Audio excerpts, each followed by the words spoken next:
Franklin County Commissioners meeting, May 24th, 2017.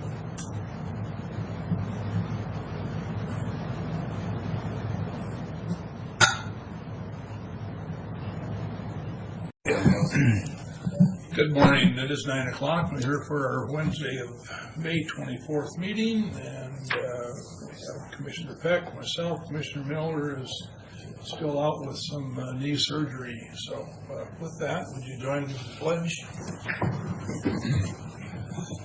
Pledge allegiance to the flag of the United States of America and to the republic for which it stands, one nation under God, indivisible, with liberty and justice for all.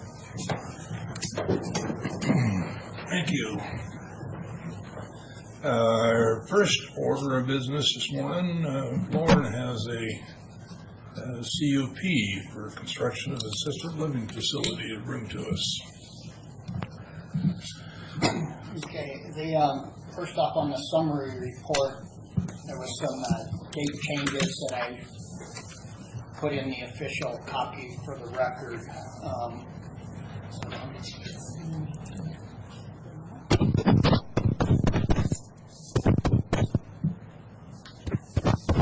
It's awful week too, so something's turned up.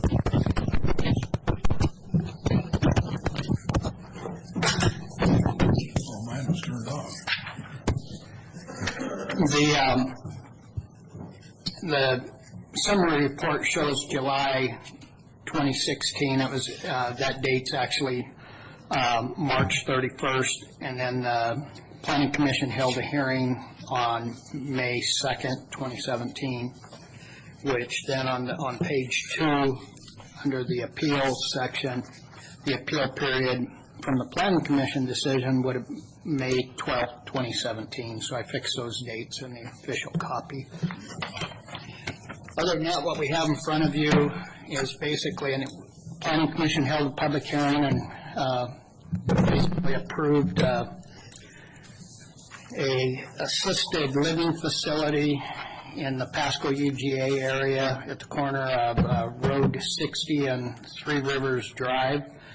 This proposal will allow up to 4 dwellings and housing approximately 60 patients and staff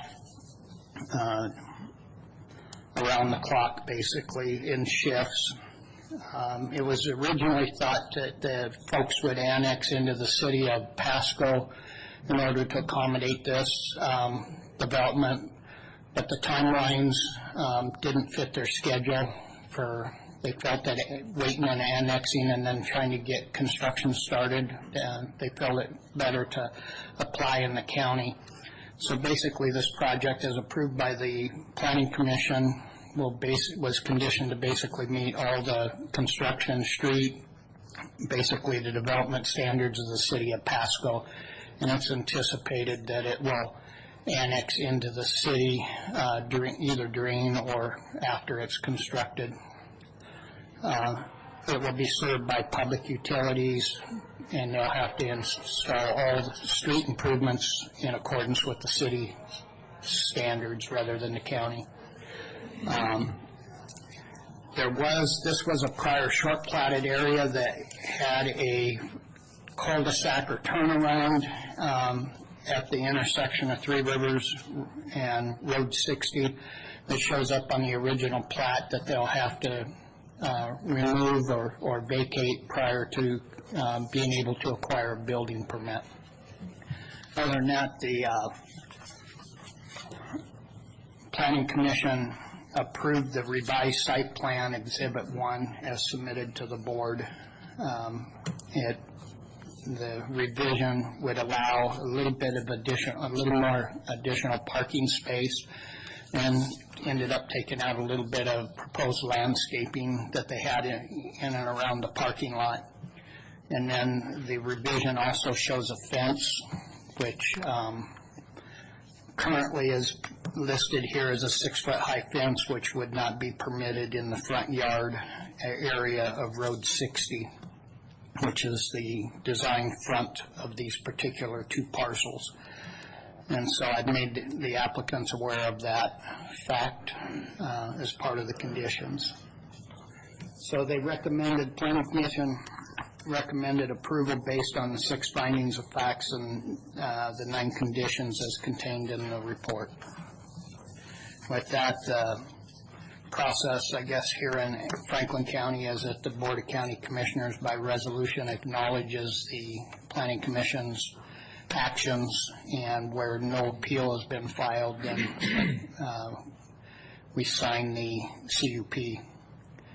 And I can talk to you. I got a few comments on the process for later for the good of the order. I'm having a hard time with his drawing. Where is, did you say the entrance is off Road 60? I got it here. I don't have that. Okay, so here's Three Rivers, and here's Route 60, so it's right. I'm guessing. 3 Rivers and 60. Right. So, this is, yeah. I got that here, but I was just having a hard time. This is our entrance here then, coming into the parking area. Okay. Yeah. So they're proposing to come in on the property line. This is 2 lots. Mm-hmm. So they're planning Same in one. phases, phase 1, phase 2. Well, that's going to complicate things if they ever want to sell one of these lots That's separately. correct. They'll have to do it with easements for the parking area on both, reciprocal. Yeah. No, they own both lots now, obviously. Correct.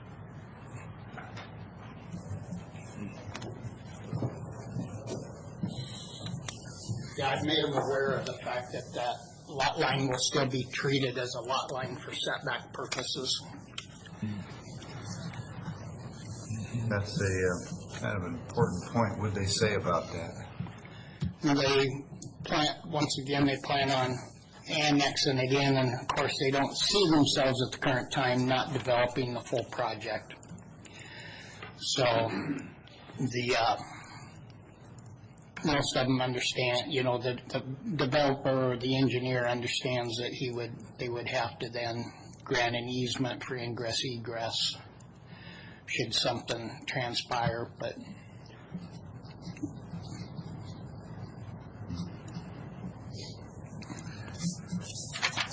You made a comment about, and I might have misunderstood your intent, but it sounded like what you said was for CUPs, the practice is that the Planning Commission renders a position, it comes to the board, and the board issues a resolution approving that. Did I get that right part? Okay. I just want to make clear that because it's been approved by the Planning Commission doesn't mean that the board approves it. that's correct. Somebody listening in might have construed it the other way around, that our policy is that we just automatically accept Correct. the... That's what I was, the process by which I've been able to glean from looking at the past presentations to the board on conditional uses is the department's been, and I believe the public has been accustomed to think, that there's somehow an appeal period that applies after the Planning Commission's hearing, as though it's approved. And then I've seen where when it gets to the board, if there's an appeal filed, then they've been having the board kind of holding scheduling an actual hearing and recording it as an appeal hearing. That process probably needs to be corrected, because in reality, this board is the actual final decision. Yeah, the Planning Commission recommends a decision, not... Correct, but if the county commissioners have, and it appoints them as a planning commission for zoning and land use, but appoints them and they sit as a board of adjustments and take those actions, then their decision could be final at their level, and but they have to be granted that authority by this board. The only appeals I'm aware of have been closed record appeals on the board's decision, not on planning commissions. Yeah. So, based on the way the staff reports and in the summary reports from past, projects where they list that kind of the appeal period on page 2, it leads me to believe that there could be some confusion out there. And has the city given indications to you about annexation plans for this area? They anticipate that they will require this because they need both water and sewer. The staff, planning staff, is anticipating that they will have a requirement to annex. So did they say anything to you about that, or is that just sort of? Well, the owner has said that he wasn't necessarily wanting to annex, but he may not have a choice. But Has anybody at the city of Pasco said to you, we're intending to annex this? yes, the planning department said they were intending to annex it. Did they give any sort of a time frame estimation? No. Okay. I have worked with some of the other property areas in this area that's potentially to be annexed, and that information bears on their situation as Correct. well, which is why I was so interested. I've got more questions, but Commissioner Cook, if you want Go ahead, I was just looking at some of these conditions. Okay. So we did the normal notices to property owners within, what is it, 300 feet, half mile, I forget. 500 feet. Okay. And did we get any feedback? There was a couple of neighbors commented on it. There was, and I think I included those in the report. Yeah, you probably did, but maybe you could just tell me what it was they said in general.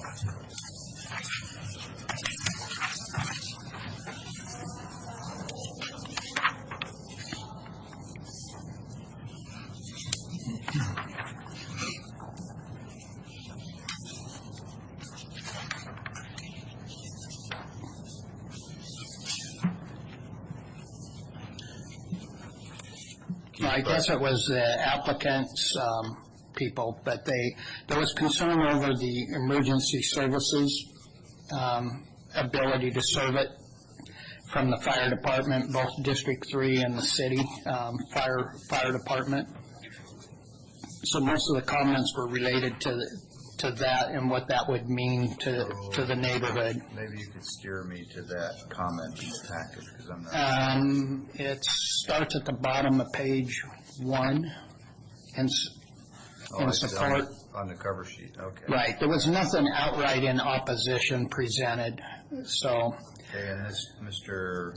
Fedorov, Yeah, he's the engineer. he's the engineer, okay. Okay. And the city and county have different development standards, and I note that you've got a line in here that they are to develop to the city of Pasco standards. So 2 questions. Are the applicants aware of and agreeable to that condition? And 2, are there any conflicts between city and county development standards? Let me rephrase. I know there are conflicts between city and county development standards. Are there any of them that would create a complication with this project that we're not seeing? It depends on whether or not the city imposes, on their site plan, they're showing, I guess I give it to you guys, sidewalks and things. Well, let me take a different approach. It'd be easier for everybody. Okay. I believe there are conflicts between city and county. You said that the applicant is agreeable to do things to the city standard. Do you see any reason or any real holdup for the county if they were to do things to city standards and we would recognize that that doesn't meet county standards? Is there anything in that bucket that would be significant enough for us to really have a heartburn?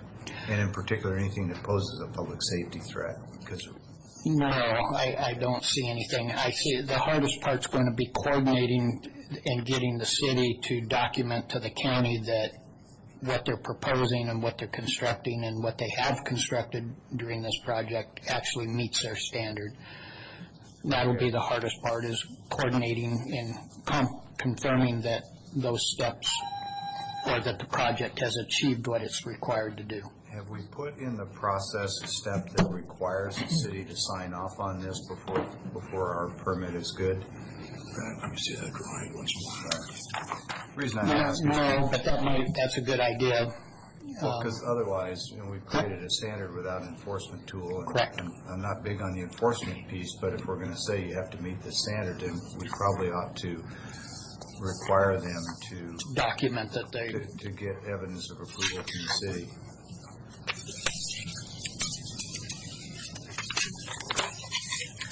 And back to the public comments, you said there were two. One was from the fire departments, or maybe that was both of them. There were two different fire both departments. of them kind of similar. Okay. Page 2 of the test. Yeah. The, So you got one guy who is in favor of it, and he owns the property, so he's the applicant, advocate.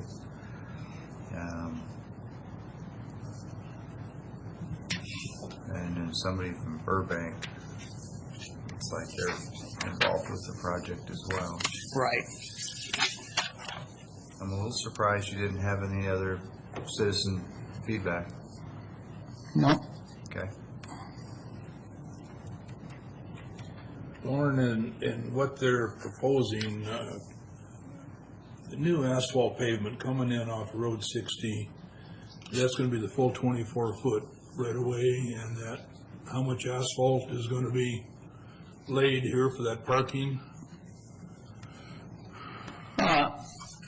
on this, I don't have the square footages of that right off the top of my head.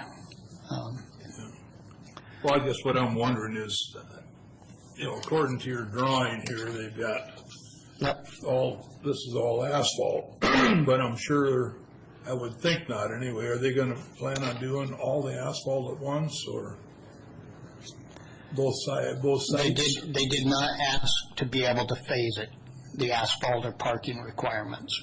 Okay. So I guess my understanding is the only thing that's going to be phased is the actual construction of the buildings themselves. Okay. So if they didn't ask, do you, by your statement, do you mean if they By didn't what's in ask? SEPA and what went through the environmental review, I would have to require them to put in everything, but not just build those two buildings. In other words, landscaping, everything around the whole site, in sidewalks, the whole 9 yards. The only thing they're asking for phasing of was the construction of the second two buildings. Do you believe that they have a clear understanding of that requirement? I believe so. Might be worth asking. Well, I sent them a copy of this report before this meeting, so, but Yeah, I think I would like for you to ask them, to Huh? contact them, and just make sure that they know, because I think I know where you're going. Go ahead. The reason I'm questioning this, if they don't do that full north asphalt, we are going to have a problem with emergency services. correct. The parking lot, in my opinion, is to have the handicap parking that's required and the stormwater system designed that they're implementing to maintain stormwater on site. The parking basically has to be completed. Okay? The only thing that in my mind that's being phased and what was presented was the second two buildings.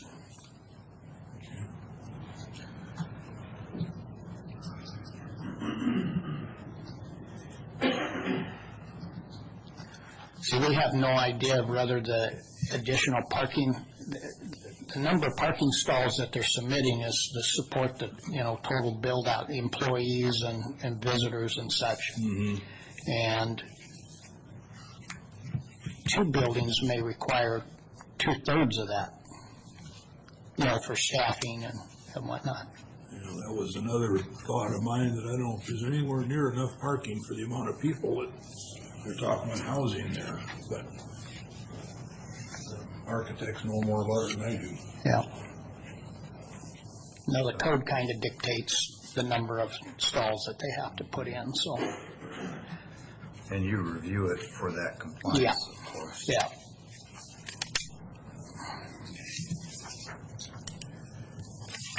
Well, I know it's a needed commodity for sure, so I'm glad to see somebody who's stepping up and doing something about that. So, Keith, can you confirm, I'm sorry, my stuff's good. Can you just confirm for me that that's the right package for this discussion?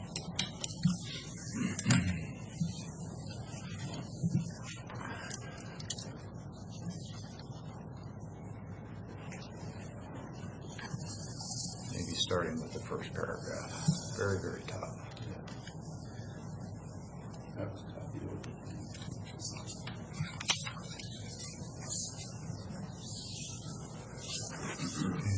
So Lauren, Oh, I used to know this, but I think Yeah. I think I've forgotten it. This requires a CUP.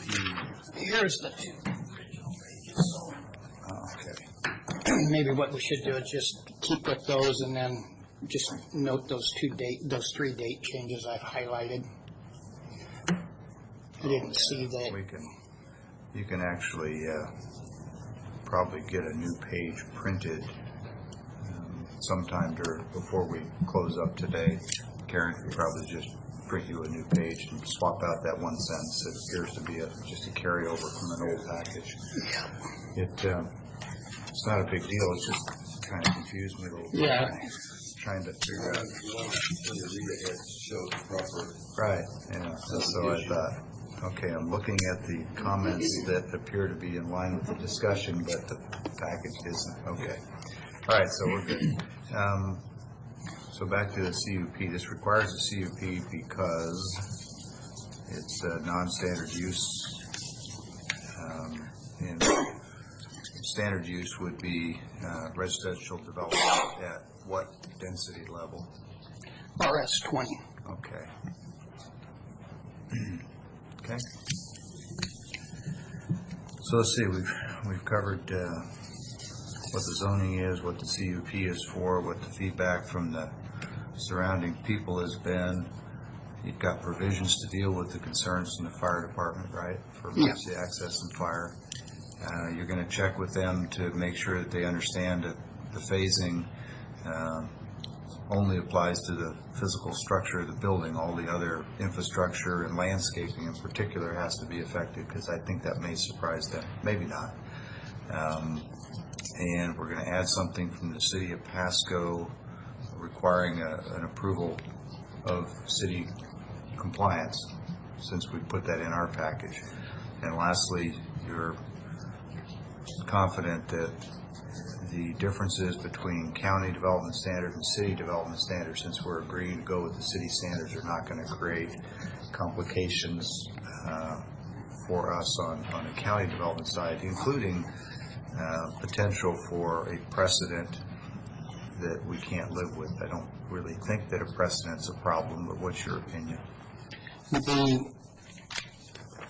By requiring them, they're the ones in their application packet that indicated that their intent is to annex into the city as part of this project development in the future. The applicants did? The applicant included that in their review material.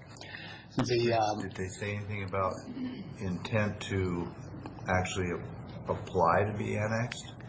No. Because you understand better than I do, in the annexation process, the proponents can be of a different variety. Okay. But I'm aware that the city can require that as part of their sewer service to the area as well. There's one thing with their water, but they could require it for as part of their sewer agreement. They could require a proxy statement not to oppose sewer or water, and to meet their development standards, they could require sewer. I agree with you on all that.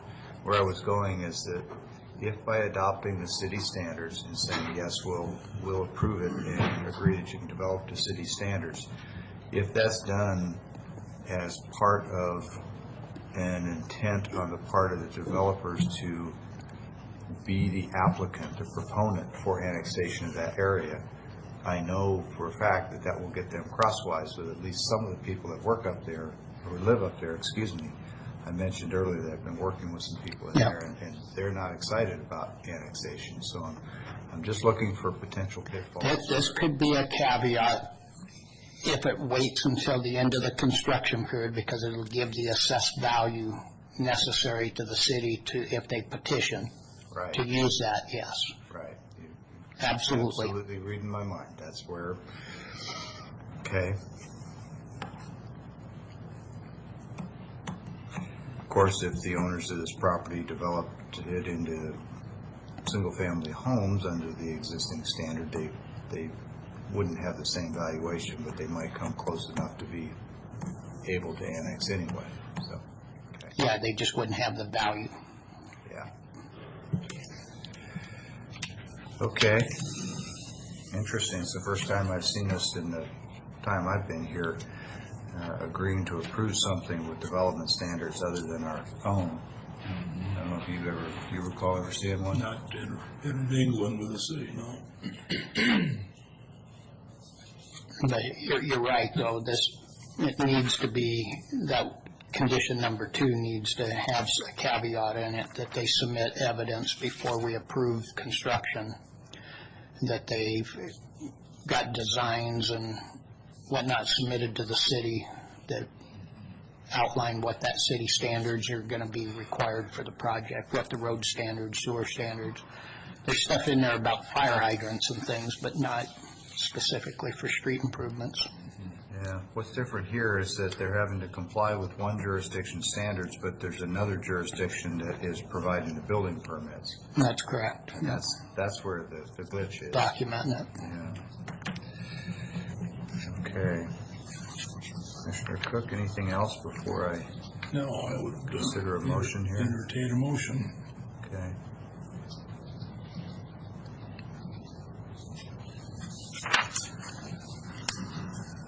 Okay.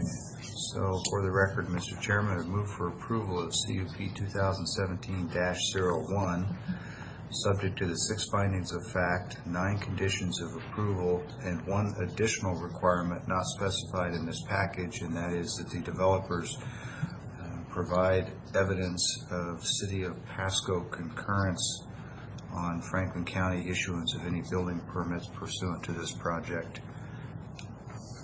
Okay, I will second with that caveat. All in favor? Aye. Aye.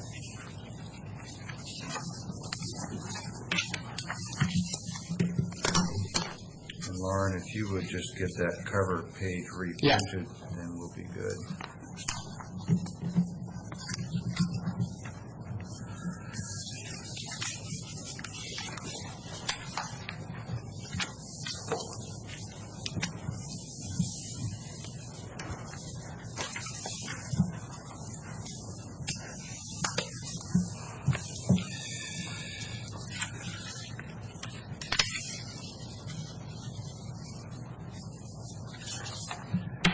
Good to have this one on a day with a short agenda. Yeah. Wait till next week. Well, some people would say you should bring these in when there's a really long agenda, but trust me, it's going to take just as long. Yeah. And ask just as many questions.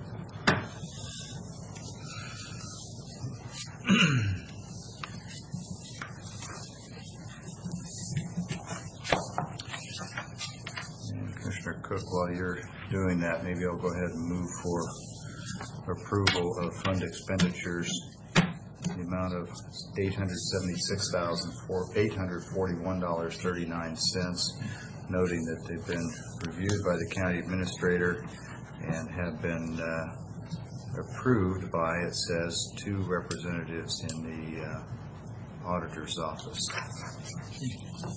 Second, all in favor? Aye. I'm going to insert a public comment in here that didn't get put in, so. Yeah, okay, good. Public comments this morning?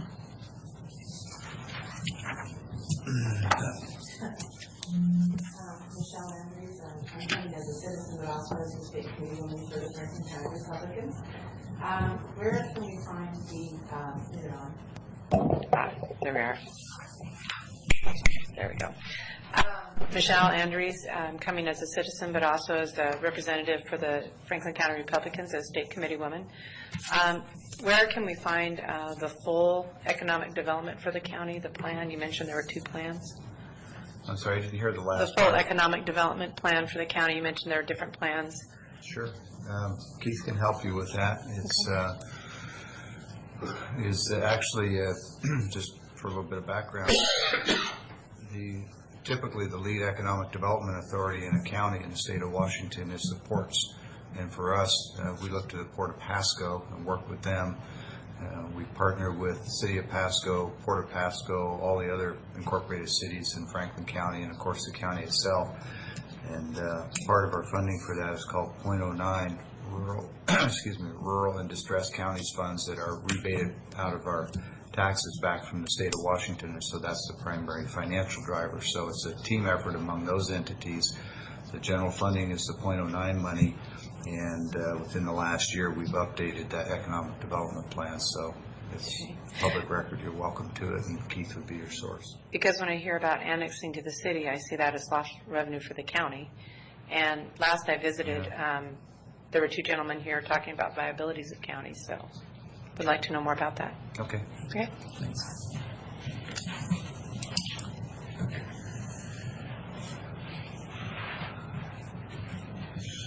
Morning. Good morning. Dr. Al O'Neill. How you doing, Mr. Beck? Good. How you doing? Pretty good. Haven't seen you in a while. It's been a little while, hasn't it? You're smiling. That's a good sign. That's it. I have a property on Warnett Road that we've been complaining about for some time now, and the property owners live in Oregon. Code Enforcement Office has had this on their desk for a number of months now, and having I think his name is Mike, real nice gentleman, but Mike is the only one there in that office that does the code enforcement, does the permits, the inspections for the permits and the properties and what have you. So it's very hard for him to get to this particular property. But the one thing is this right here. These people have been warned so many times before to keep this thing clean, and they don't at all. Okay. And I have evidence of that right What now. address for me? 4604 Warnett Road.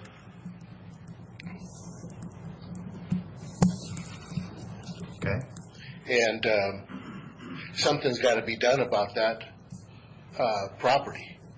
And I've been trying to get these guys to do it for a long time now, but like I said, when Mike is the only one in that office, it's pretty hard for him to get things done when he's got other things that he's got to take care of also.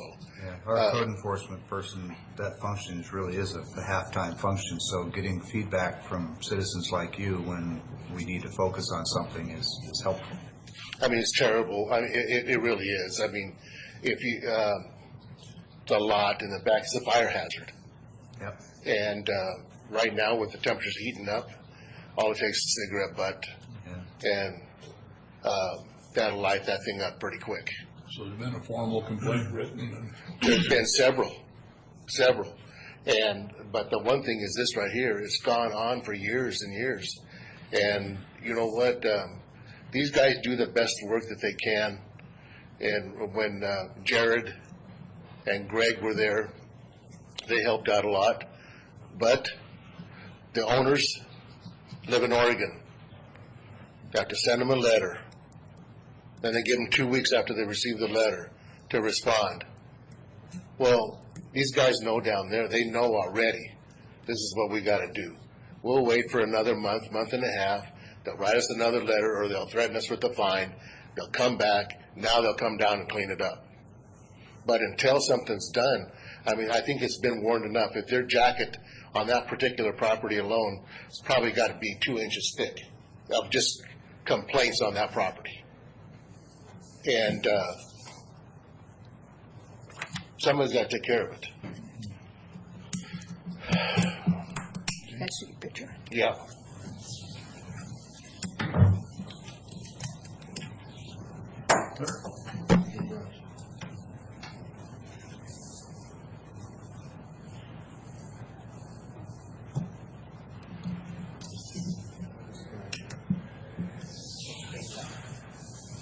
Yeah, half acre, or almost acre lots. Lauren, can you check with Mike on that and see where Yeah. the next step could be, or we have to have it cleaned, or put a lien on it, or what? Well, yeah, and I want to learn what the duration on these notices are. So I'll have to check to see what the statute is. See if we can put it in. I've been there for almost 14 years, That sounds like you're saying they've been playing this game for a while. long time. And they know what they're doing. They know how to put the county off. And they know what to do. They run the little game. They get their hands slapped and go, hey, that don't hurt. The fine is hurts. Yeah, might have to talk to civil about, what other They've already done things that. could be put in place. They've already done that. And they said that they're going to issue a fine next time. Well, this is the next time.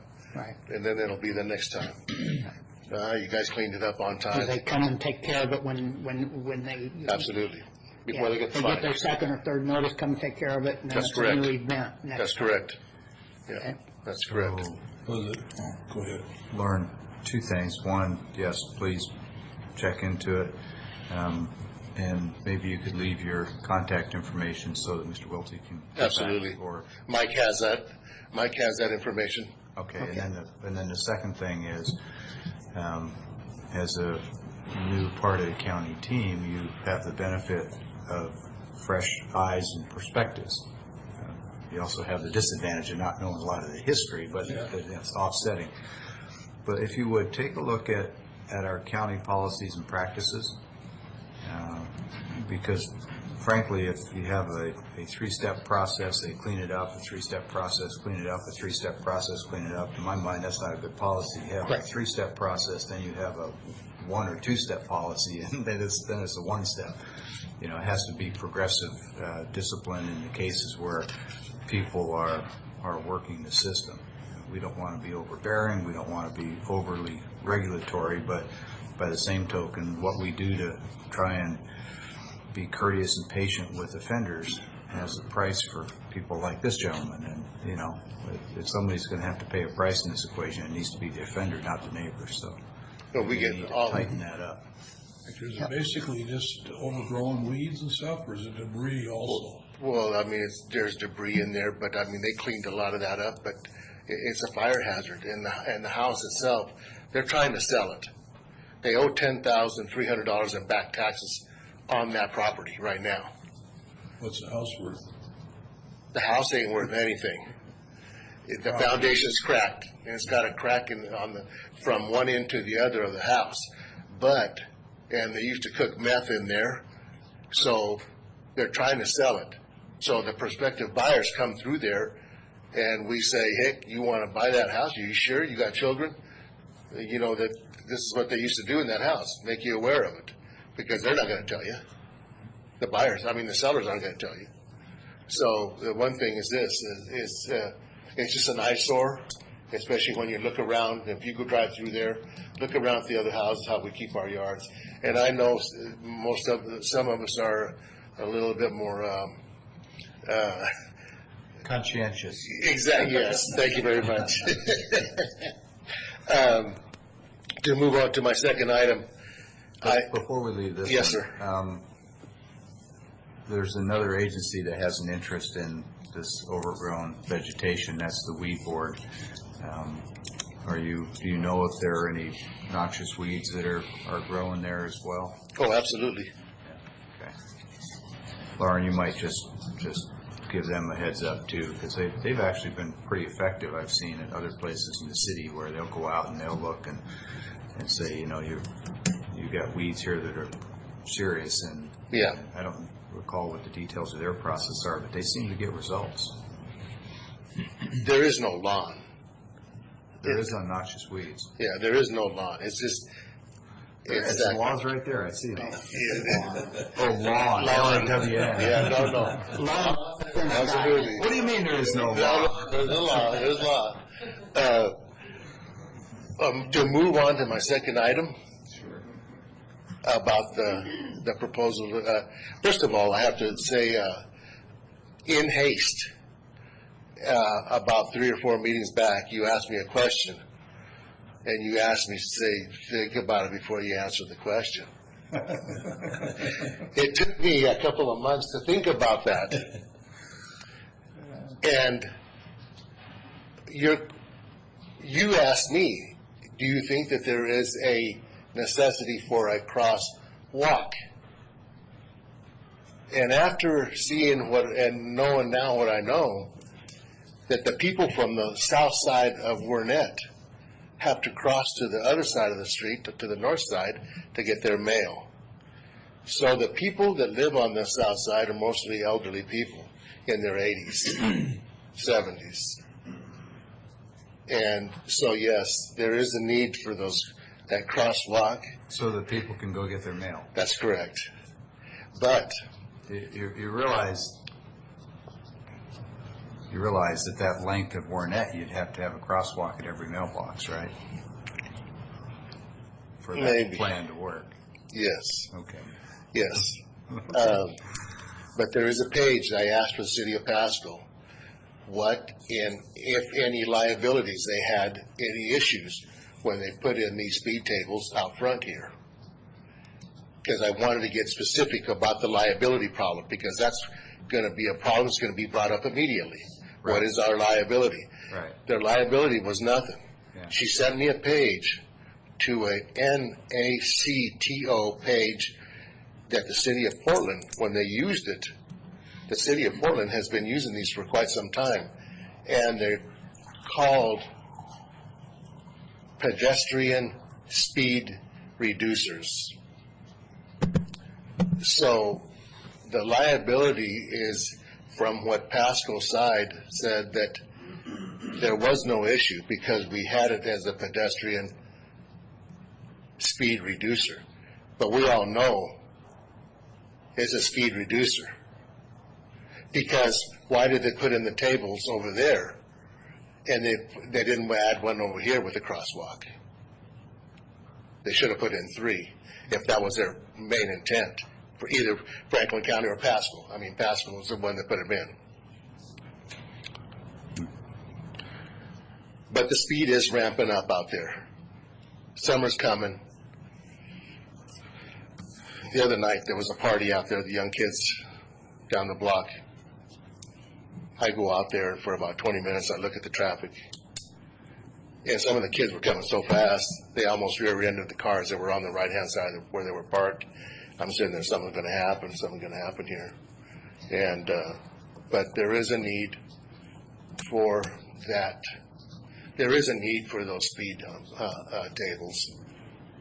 Or else otherwise I wouldn't be asking you. I wouldn't waste your time or mine to come in here and ask you all for that. Well, I guess a couple of comments since you took the time to come talk to us. I don't think the threshold is 0 liability. If the speed tables created a small liability for the county, say of a civil nature or something, oftentimes that can be an acceptable risk when weighed against the risk of doing nothing. So it doesn't have to be 0 liability to be viable. 2, I think one of the real concerns is precedent, because I don't think this concern is unique to Wernette, although I agree with its sort of out-of-the-way location and that long downhill slope. I can see where maybe it might be a little worse there than it is in other parts, but I sense that there's been some reluctance on the part of the county to establish a precedent and start putting in these speed tables, because you're going to need a lot of them. And the third piece is that when you see these kinds of activities, I'm sure you call the sheriff's office, right? I do. Okay. I do. If it's, but you can only call so many times, because I know the guys are busy. They like it when you. Oh, I know that, but they're busy, and they I can't say cover. that jokingly, but it's true. I mean, my experience has been, if there's a problem, they want to know about it. You can't Absolutely. fix what you don't know. They know that I call. Yeah. Absolutely. I'm not shy about that. But the problem exists, even coming from the sheriff and the deputies themselves. They know that the problem exists out there. Yeah, well, the They sheriff know. has been in here multiple meetings when you've talked about Sure. this concern. Yeah, yeah. Have you had an opportunity to speak with him outside the meeting about it? Do you have any feedback? Well, I've mentioned it again. Mm-hmm. He goes, but the decision's going to be up to y'all. And Well, the decision on speed tables is, the decision on enforcing speed limits and vehicle traffic on that roadway is Sheriff's Department. I'm not trying to push off. No, I understand. Absolutely. There's shared roles here. But we must put in something to reduce that hazard anymore, because it's ramping up as this county grows. Ain't nobody want wearing that road. I mean, not that between 44 and 48, they don't want to annex that portion in. It's too much of a headache.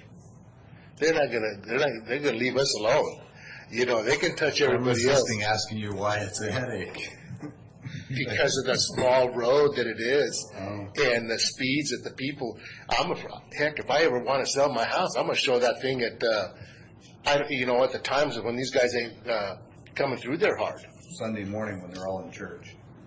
No, even those guys down the street, they come through there hard. Until I showed up at the church, they didn't care too much for that. But anyway, I just want you all to consider that, because it's time. Yeah. Lauren, did you have any experience with this in Adams County? A little bit, but A little bit? not quite as, We're not quite as urban up there. Yeah. Do you have a sense of what a speed table costs to construct? No? Maybe for the future you could maybe try and get a ballpark idea. I have no idea. In my mind is just, a little bit of concrete and some built up asphalt in a sort of a table shape on the road, but I'm sure that there's all kinds of engineering and SEPA and drainage and runoff and ESA and yeah. But we should find out. Yeah, because in essence, it'll concentrate rainwater when it does rain, Yeah. to a certain place, which would then load onto the adjacent properties if. Well, we already have that. And maybe there's a way to engineer them, maybe they don't have to be straight across. Maybe they can be in a chevron shape. I don't know. But if you, in all that spare time that I think you have, Just don't fix the potholes. maybe just get us a sense of what the options are out there.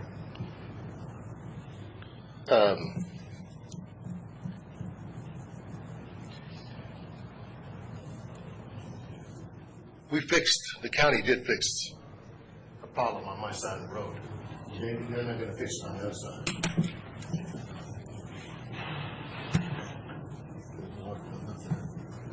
Now, they dug back here, they took this down, so now the water gets in there and it goes away, all right? You can see that. There's nothing in the road, whatever it is like that, there's nothing. These are too cute, though. Here, I know. because of paint. Okay? A baby in there somewhere. It's been 5 feet, he didn't do too much, he 5 feet in the road, so. Anyway, thank you. Unless you have any more questions for me, you want me to submit another rendering or something? No, you're doing your part. It's not every I try. situation has an easy solution. I think I here, understand. just speaking for myself, the cost is probably not the big driver. For me, the concern is the precedent across the county and the cumulative cost there. But the more I think about it, not everybody is keen on having a speed table on their street. In fact, an awful lot of people probably would rather not. And so maybe it's not as big a precedent-setting issue as I have thought in the past. But at some point, if people are continuing to drive in that manner and it's unsafe, you need to be sure the sheriff's office knows, and to the extent that you think it's necessary, you probably need to invite them to come and do additional enforcement. Like everybody else, they've got limited resources, but Well, when you set up a speed trap there, and you get 14 tickets in less than an we hour. don't do speed traps now. Well, I mean, when we do speed, focused enforcement. Is that a good term? speed reduction Okay. enforcement. They caught 14 people in less than 1 hour. So it goes to say something. Sure. Pasco School District pulled a bus driver off the bus going 44 miles an hour in there. And that was from the head guy that told me. So because I'm turning them guys in too. If they come by there hard, they got a GPS system in their buses that can, and I tell them exactly the time that they come through there. They can look at that GPS and they can tell me exactly how fast they were going. So when they caught him doing 44, they stopped him and pulled him off immediately. Well, good for them. Thank you. Okay, thank you. Any further public comment? We'll go on to the consent agenda then, please. Okay. Consent agenda today is also pretty short, 3 items. And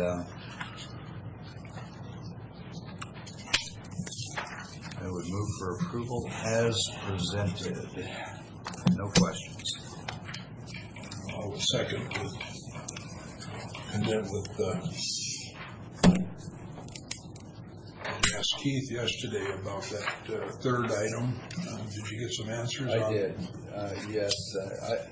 Kevin thought that fiscal impact had been included on the agenda summary report, and it's inadvertently been left off. The cost of that software contract is about $3,900, just over $3,900, and that's already within the IT budget. Okay. No additional budgetary requirement. Okay, that's just, it wasn't a complete. We should vote so that all these signatures I'm putting on here are legal. Second is all in favor? Aye. Aye. Thank you.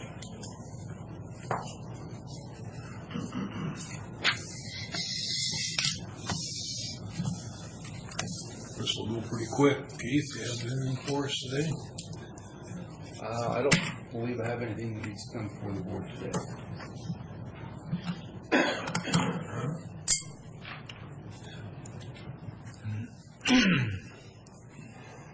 With that, any further? Gentlemen, got something for us today? No, sir, you don't. All right. The sheriff out on some training, was it, or a conference? Yeah, conference in Spokane. No. All right. Well, thanks for coming in. Lauren? No, I guess as I'm looking at some of these policies, is the board, I guess, by consensus, think that you want to remain in a position of reviewing CUPs as the official decision, or do you want to try and explore ideas of establishing a Board of Adjustments type of setting and then have that appealable to the board? So I think, well, first off, I appreciate anybody that looks at the status quo and evaluates it to see whether or not maybe there's a better way of doing business. So thank you for doing that. I can see a couple of benefits right off to that approach. It lowers the workload for a number of people in the chain and still allows for this board to be in a final decision-making role if there is discomfort among the applicants or the citizens. So I'm certainly open to those kinds of proposals. I'm also acutely aware that you're pretty short-staffed down there right now, and so I don't know where you'd find the time to get too much into that, but if you see some obvious areas for improvement, I'd like to hear about them.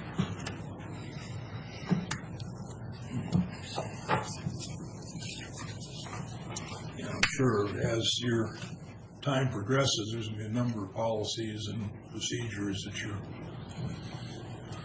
we would like you to look at. You know, you just like Brad says, new eyes on some things.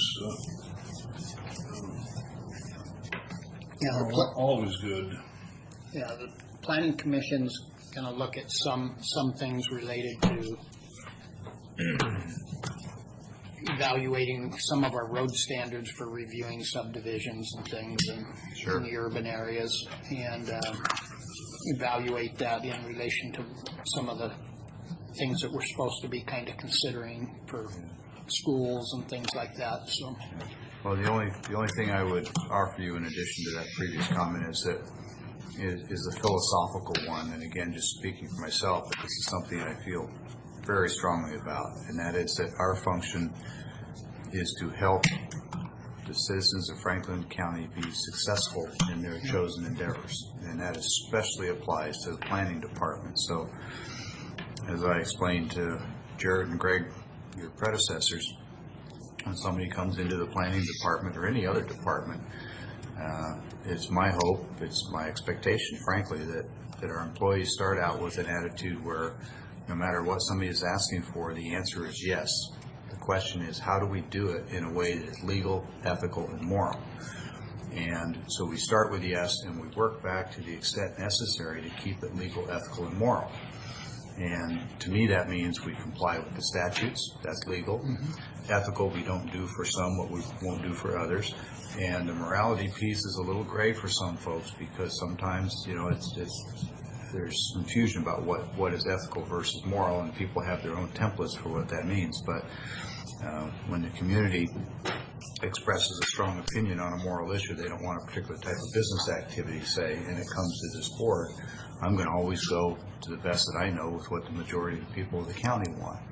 But with respect to the planning department and our practices and permits, any policy changes that I see or recommendations, I'm going to be looking for, do they maximize the opportunity for citizens of Franklin County to have what I call the lawful enjoyment of their property. And so I'm not looking for things that increase regulation. I'm looking for things that decrease regulation. And lastly, I'll say, but every right has a boundary, and that boundary, in my opinion, is where someone else's rights start. Your rights don't get to intrude on somebody else's. And so it's a continuing balancing act, but I would like us to lean in every case possible in favor of helping folks be successful, even to the point where if they come in with a project and it doesn't comply for some reason, I would like us to be in a position to actually suggest ways, if it's a boundary line adjustment, if it's adjusting the angular position of a building, if it's a setback, to actually give people suggestions on how they might do it. Now, there's a school of thought that says we shouldn't do that because it brings potential liability on the county, and I say nonsense. We already have lots of liability, and so long as what we're recommending is legal and ethical and moral, then I'm not worried about the liability piece. So I'll get off my soapbox now, but you asked about policy. Yeah, absolutely. That's my framework. Good. All right.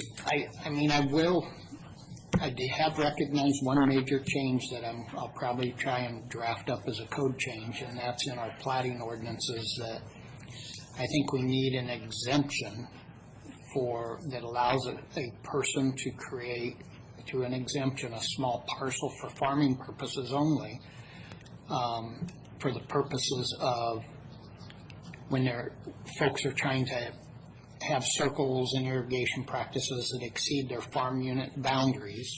And since the Bureau has indicated that we cannot move farm unit boundaries, I found in Adams County when we adopted an exemption to allow a small parcel to be segregated that might be on an overlapping farm unit, to create that small little parcel without a lot of red tape and treat it as a separate deedable parcel that then they could sell or gift to the adjacent farmer. That made it simple for them to adjust to their farming practices without having to go through a lot of red tape for platting and subdividing and things, when it was strictly for farm purposes only. And I've run into that situation here last week, and I think that's kind of a necessary amendment that we should insert into the code to allow people to amend to their farming practices and not be afoul of the federal government or the irrigation district's inability to allow them to move a farm unit boundary. That way they can adjust their ownerships accordingly and not affect and stall off their farming practices. Mm-hmm. So that's one thing I think I need to work on sooner than later. Okay. Well, I like the sound of it on the surface. Need to learn more. Anything else? Karen? All right. I'll just offer, went to a credit board meeting yesterday, which is the Columbia Regional Economic Development Investment Trust, which you know is nominally under the Franklin Council of Governments. Is actually administered by staff there. I chair that board, and we this is sort of an unpaid commercial announcement / solicitation. We receive money from the federal government that we can loan to small existing and startup businesses. The interest rates are probably competitive with the market. What's different about them is that we not only are willing to accept, we look for high-risk entrepreneurs who are looking to create new businesses that will create new jobs, or to essentially save existing small businesses and in the process save existing jobs. Typically, we'll look for businesses that the commercial banking sector has either declined, or we'll partner with the bank, and the bank might do half of what they need, and we might do the other half. Gap funding. Right, and so this is public record, but we have worked with a number of entities. One of the more interesting ones and an outstanding client has been the interests that own the Blue Woods Ski Resort. And you know, they're great folks. They've been great partners, and everything about it has been terrific. But that's a very seasonal business where there's a lot of revenue inflow part of the year, and then the rest of the year is just all cost. And sometimes businesses, even ones that have their own resources, find it useful to get operating lines or loans that they'll use in the off season and then just pay them back during their revenue cycle, and it just helps with their cash flow. And that, in those cases, it's not even somebody who necessarily needs the revenue; it's that they benefit their business through the cash flow option. So I had promised that credit committee that I would do a better job of highlighting that this committee exists and that there are opportunities for small businesses, and by putting this on the record, that's what I'm doing. Thanks for listening. Well, we can go on with that too. As far as credit is a gap funding. Also, I'm chair of the Hanford Area Economical Development, which is. Now you're competing for my customers.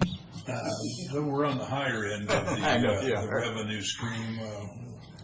We've got some money in that new Columbia Point Lodge at Columbia Point, I think they call it. That new motel going in, it's a destination type motel. We got, I think, about $1 million in that. But it's basically the same. It's gap funding. You don't go out and you're not competing with the banks. We're trying to assist, work with the banks. We had $1 million in that Ty-Lite wheelchair organization that they needed some gap funding for a short period of time. It was short-lived, but same scenario. The interest rates are compatible, and so. Yeah.